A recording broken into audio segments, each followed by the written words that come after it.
पहले तमाम दोस्तों ने काजिम दा निगियां मुहब्बतां भरिया सलाम। नासिर कलियार साहब इजाजत है कि कन ला के सुन एक गल मेरी, तेरा फायदा आखरत कान है।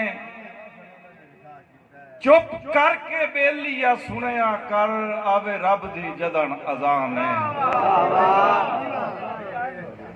कन ला के सुन एक गल मेरी, तेरा फायदा आखरत कान है। चुप करके बेलिया सुनिया कर, आवे रब दी जदन अजान है। और एक मैं नहीं काजिम जग मनदा है, एक मैं नहीं काजिम जग मनदा है। सोने अरबी दा फरमान है, मेरा दसना फर्ज का मर्जियां कर, तेरा अपना यार ईमान है।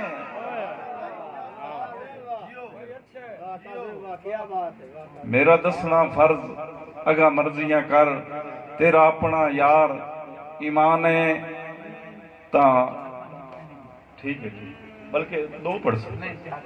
ओ शर्म हया नू की जाने, जिन्ना भेड़ियां नीतियां होवन। ओ शर्म हया नू की जाने, जिन्ना भेड़ियां नीतियां होवन।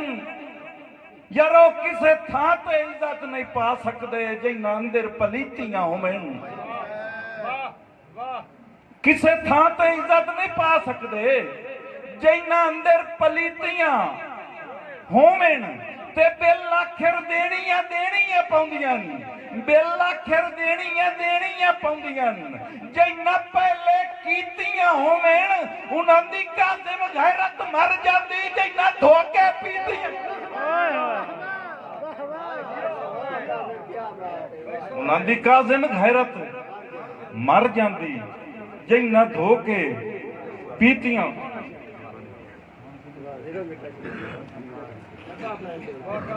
हाँ, और दसा की हालात हयाती दे, दसा की हालात हयाती दे। जिमें औखा वक्त निभाया है, किसे लगदे भी ना भीड़ दे विच मेरा काजिम दर्द वंडाया है। और कुन्नी चुल्ले उत्ते धर के पत्थरां दी, कुन्नी चुल्ले उत्ते धर के पत्थरां दी। बच्चियां दा दिल भी चाया है, बच्चियां दा दिल भी चाया है। भुख वेख ना सकी उन बालां दी, मैनू गुरबत कूड़ मराया है। पढ़ी दो पढ़ी पढ़ी 2 मिनट नाले।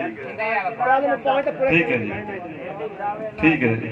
ज़हीर अहमद की फरमाइश ते दौड़ा है कि साडी अख च अणख दी लाली है, असी नगरी दे सरदार हैं। साडी अख च अणख दी लाली है, असी नगरी दे सरदार हैं। बेकिंछे ते बद नस्ले नहीं, असी काजिम गैरतदार हैं। और पहलू जोख लविंदा है संगतां नू, ज़हीर साहब पहलू परेख लविंदा है संगतां नू। मुड़ सिर ते चिंदे बाहर आए, सिर जांदा बेशक वग जावे, असी भगदे पारे।